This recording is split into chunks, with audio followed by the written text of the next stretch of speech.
అబ్బా ఏం సీట్లురా నాయన, ఒకటి చక్కగా ఉంటే ఇంకొకటి చక్కగా లేదు. ముసలోళ్ళు ఉంటే బస్సు ఎత్తేసుడుకు దిగేటాళ్లకు నడుములు టింగుమనేటట్టే ఉన్నాయి. ఇక గీ అద్దాలు ఒకటి లోడలోడా బడబడా సప్పుడు వస్తాయి. గీ బస్సులు ఎక్కితే ఇక ఇలా ఇంటికి చేరుకున్నట్టే అని అనుకుంటారు ఆర్టీసీ బస్సులు ఎక్కేటోళ్ళు.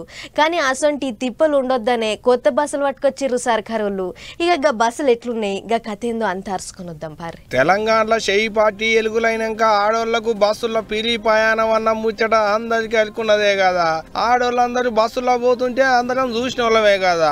ఇక ఇప్పుడు గదే ముచ్చట మీద షెయి పార్టీ వాళ్ళు పిరి బస్సులు పెట్టిన కాంచి పబ్లిక్ తిరిగేతందుకు బస్సులు సరిపోతలేవు, బస్సులో కూర్చునేతందుకు సీట్లు సరిపోతలేవు. పిరి బస్సు పథకం పెట్టి ఆడోళ్ళకే పంచాయతీ పెట్టిచ్చిళ్ళు షెయి పార్టీ సర్కారు వాళ్ళని కార్ పార్టీ వాళ్ళు అంటుంటే నోటి మాటలతోని కాదు చేతులతోని చూపెడతాం అన్నట్టే శనివారం నాడు షెయి పార్టీ వాళ్ళు కొత్తగా 100 బస్సులను సాల్వ్ చేసిళ్ళు. మీరు తెలంగాణ రాష్ట్రంలో సమ్మెకు పిలిపిస్తే దాదాపుగా 90 రోజులు మీరు సమ్మె చేపట్టిందని నేను అనుకుంటున్నా. రోజు దాదాపుగా నెలల కొద్దీ మీరు సమ్మె చేసినా ఆనాటి ప్రభుత్వం మీతో చర్చలు జరపలేదు.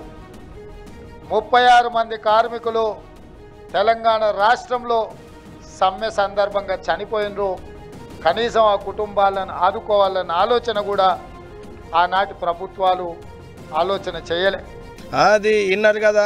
ఇటవోకెల్లా ఆర్టీసీ కార్మికులను మీదికి లేపుకుంటేనే కాల్ పార్టీ వాళ్ళ మీదికి బుస్తున లేచిండు సీఎం సారు. అంతేకాదు పాత సర్కారు అధికారంలో ఉన్నప్పుడు ఆర్టీసీ వాళ్ళను అస్సలు కానలేదు, షాకిరి చేయించుకున్నారు కానీ మీకెల్లా అస్సలు తొంగి చూడలేదు, మీ మంచి చెడ్డలు అరుచుకోలేదు అన్నట్టే దుబ్బెత్తిపోసిండు. ఇంకేం చెప్పిండో ఈ సీఎం సారు. ఈ 100 బస్సులే కాదు, ఈరోజు సమ్మక్క సారలమ్మ జాతరకు మా సీతక్క అందరిని ఆహ్వానించింది. రాష్ట్రం నలుమూలలో ఉన్న ఆడబిడ్డలు అందరూ కూడా అక్కడ సమ్మక్క సారలమ్మ జాతరకి వెళ్తే ఇబ్బంది జరగొద్దని ఇలా 100 బస్సులు కొత్తవి అదనంగా ఈరోజు తీసుకోవడం జరిగింది. శ్రీశైలం పుణ్యక్షేత్రం పోవడానికి కూడా 10 బస్సులు పెట్టడం జరిగింది. అది ఇన్నొద్దులు మేడారంకు పోయేటి అమ్మలక్కలకు పిరి బస్సులు ఉండవు, ఛార్జీలు పెట్టుకుని పోవాలని ఈయనపడ్డ గుసగుసలను గుమ్మి కింద గమ్మినట్టు ముచ్చట్లు చెప్పిండు. వచ్చే మేడారం సమ్మక్క సారలక్క జాతరకు కూడా అమ్మలక్కలు పిరిగానే బస్సులు పోవచ్చని చెవుల్లో తేనె పోసినంత చల్లడి ముచ్చట చెప్పిండు సీఎం సారు. అంతేకాదు మేడారానికి స్పెషల్ బస్సులు కూడా వేస్తారట. ఇక ఇదిట్టుంటే ఇప్పుడు సీఎం సార్ ముచ్చట్లు విన్నాక పాత రేకు డబ్బాల సప్పుడు వచ్చినట్టే వచ్చేటి పాత బస్సుల్లో పోయేటి తిప్పలేదు, కొత్త బస్సుల్లో కదలకుండా కూర్చొని పోవచ్చు అనుకుంటున్నాడు తెలంగాణ పబ్లిక్.